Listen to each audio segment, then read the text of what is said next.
नमस्कार। आज की ऑनलाइन कक्षा में आप सभी का स्वागत है। प्यारे बच्चों, आपको मैं विज्ञान पढ़ा रहा हूँ और विज्ञान का रसायन विज्ञान वाला भाग पढ़ाया जा रहा है आपको, जिसमें ये तीसरा चैप्टर है धातु एवं अधातु। तो वर्तमान में हम पढ़ा रहे हैं आयनिक यौगिकों का निर्माण किस प्रकार से होता है।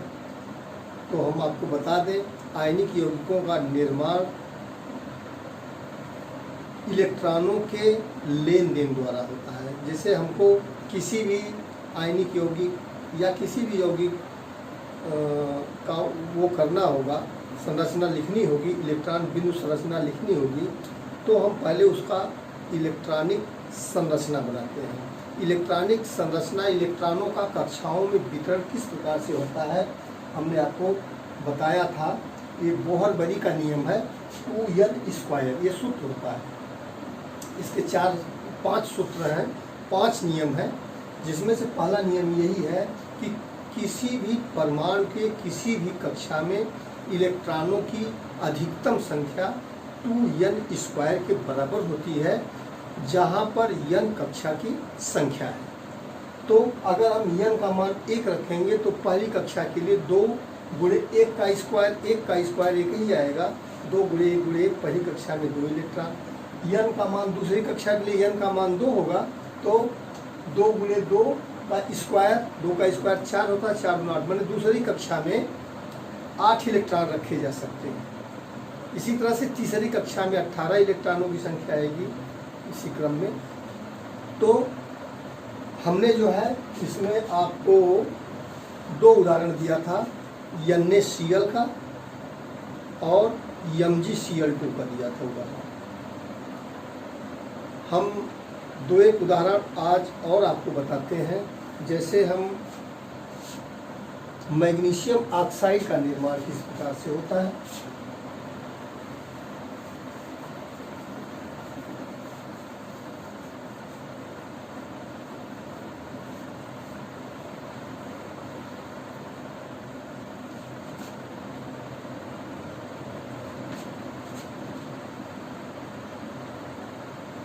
मैग्नीशियम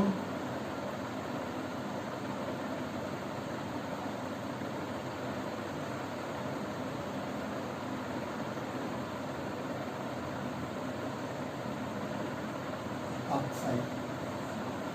अब मैग्नीशियम ऑक्साइड में 2 तत्व होंगे, मैग्नीशियम होगा और ऑक्सीजन होगा। तो मैग्नीशियम का सूत्र होता है Mg। इसका परमाणु क्रमांक 12 होता है और 12 परमाणु क्रमांक है, तो इसमें इलेक्ट्रॉनों की संख्या भी 12 ही होगी। तो इसका इलेक्ट्रॉनिक संरचना क्या होगी। पहली कक्षा में 2 इलेक्ट्रॉन, दूसरी में 8 और तीसरी कक्षा में 2 इलेक्ट्रॉन होंगे। 2, 8, 10, 2, 12 हो गया। 12 इलेक्ट्रॉनों को हमने 3 कक्षाओं में बांटा है। पहली कक्षा में 2 से अधिक पहली कक्षा में नहीं रख सकते हैं, 8 से अधिक दूसरी कक्षा में नहीं रख सकते हैं। 8, 2, 10 हो गया। तो अब 12 इलेक्ट्रॉन है, तो शेष 2 इलेक्ट्रॉन जो है वो तीसरी कक्षा में चले जाएंगे। ठीक है। अब ये मैग्नीशियम, इसमें होता क्या है कि ये 2 इलेक्ट्रॉनों का त्याग करता है। हमने आपको अष्टक नियम में बताया था कि प्रत्येक परमाणु अपनी पहली कक्षा में 2 इलेक्ट्रॉन रखना चाहता है और अपने बाहरी कक्षा में, सबसे बाहरी कक्षा में 8 इलेक्ट्रॉन रखना चाहता है।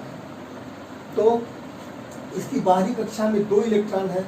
अब इसमें 8 इलेक्ट्रॉन रखना, तो इन्हें कोई 6 इलेक्ट्रॉन देगा नहीं, ऐसा समझौता कोई नहीं करेगा। तो ये क्या करते हैं, मैग्नीशियम ये अपने 2 इलेक्ट्रॉनों का त्याग कर देते हैं। तो 2 इलेक्ट्रॉनों का ये त्याग कर रहा है, तो मैग्नीशियम जो है मैग्नीशियम +2 चला जाएगा। कोई भी परमाणु जितने इलेक्ट्रॉनों का त्याग करता है, जितना इलेक्ट्रॉन छोड़ता है, उतना ही धन आवेश उसमें आ जाता है। इसको हमने समझाया था आपको। तो अब जब ये 2 इलेक्ट्रॉन छोड़ देगा तो इसकी बाहरी कक्षा खत्म हो जाएगी, तो मैग्नीशियम आयन इसको बोलेंगे, इसकी इलेक्ट्रॉनिक संरचना क्या हो जाएगी, 2 8 हो जाएगी।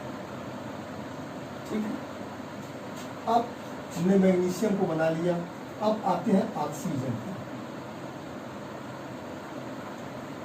ऑक्सीजन का परमाणु क्रमांक होता है 8। ठीक है, तो ऑक्सीजन की पहली कक्षा में 2 इलेक्ट्रॉन होंगे और शेष 6 इलेक्ट्रॉन दूसरी कक्षा में जाएंगे। अब इसमें होता क्या है, तो पहली कक्षा में 2 इलेक्ट्रॉन हो गए, दूसरी में 6 इलेक्ट्रॉन हो गए। अब इसको अपनी बाहरी कक्षा में 8 इलेक्ट्रॉन बनाना है, तो ये क्या करेगा कि जो मैग्नीशियम ने 2 इलेक्ट्रॉनों का त्याग किया है, ये उन्हीं इलेक्ट्रॉनों को पकड़ लेगा। तो इसमें ई का मतलब इलेक्ट्रॉन, इसमें 2 इलेक्ट्रॉन और आ जाएंगे, तो ये ऑक्साइड जो है, कोई भी परमाणु जितना इलेक्ट्रॉन दूसरे परमाणुओं से लेता है उतना ही ऋण आवेश उसमें हो जाता है। तो इसकी इलेक्ट्रॉनिक पहली कक्षा में 2 इलेक्ट्रॉन हो जाएंगे और दूसरी में 8 हो जाएंगे। देखिए, इसकी भी बाहरी कक्षा में 8 इलेक्ट्रॉन हो गए और इसकी भी, मैग्नीशियम की भी बाहरी कक्षा में 8 इलेक्ट्रॉन हो गए और ऑक्सीजन की भी बाहरी कक्षा में 8 इलेक्ट्रॉनों की संख्या 8 हो गई। अब जो है Mg, इसको बनाएंगे कैसे, यहाँ पे Mg लिख लेंगे, इसके पास 2 इलेक्ट्रॉन है, यहाँ पे ऑक्सीजन लिख लेंगे। ऑक्सीजन के इलेक्ट्रॉन को हम गुणे चिन्ह से दिखाते हैं, यही क्रिया हुई है।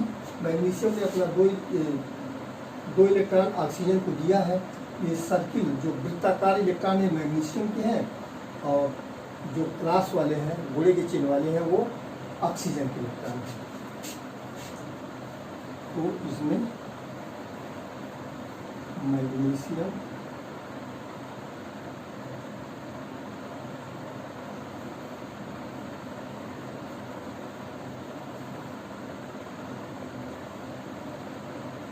और ये 2 इलेक्ट्रॉन जो है ऑक्सीजन का, इसके जो है 2 ऋण आवेश है। तो मैग्नीशियम ऑक्साइड का यौगिक जो है इस प्रकार से बनेगा। ठीक है, तो एक उदाहरण और हम बता देते हैं रफली, आप ट्राई करिएगा इसको। Na2O का, इसको मिटाते हैं,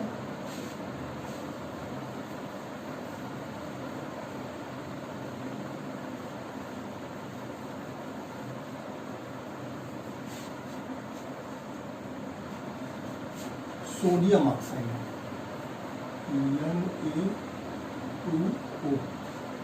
तो सोडियम का परमाणु क्रमांक 11 होता है, 2 8 1। ये जो है 1 इलेक्ट्रॉन का त्याग करेगा, तो ये हो जाएगा, हमने 1 इलेक्ट्रॉन का त्याग कर रहा है तो 1 धनावेश आएगा और 2 8 हो जाएगा, ये 1 इलेक्ट्रॉन माइनस हो जाएगा। ऑक्सीजन का भी हमने बताया था, इसका परमाणु क्रमांक 8 होता है। पहली कक्षा में 2 इलेक्ट्रॉन होते हैं, दूसरी में 6 होते हैं।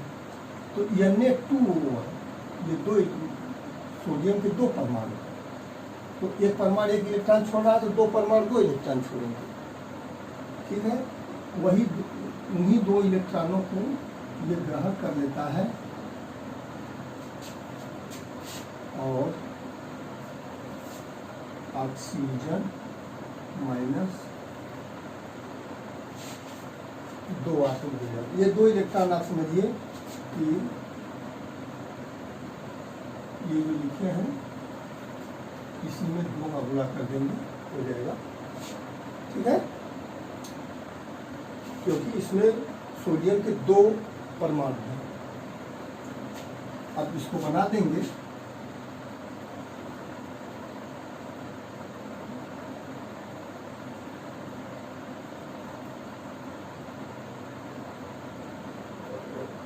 N2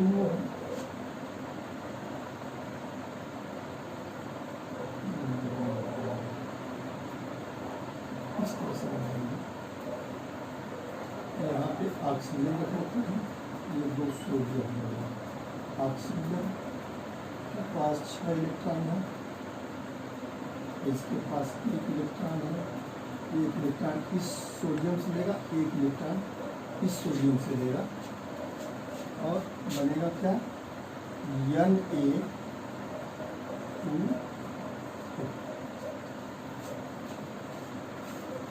तो ये कुछ उदाहरण थे इलेक्ट्रॉन बिंदु संरचना के जो आपको बताए गए, और हम आयनिक यौगिकों के गुण आपको बता देते हैं कि आयनिक यौगिकों का निर्माण जो होता है वह धन आयन और ऋण आयन के कारण होता है। तो धन आयन और ऋण आयन के बीच में जो बल कार्य करता है, एक बल कार्य करता है जिसे स्थिर विद्युत आकर्षण बल कहते हैं, वो बहुत मजबूत होता है।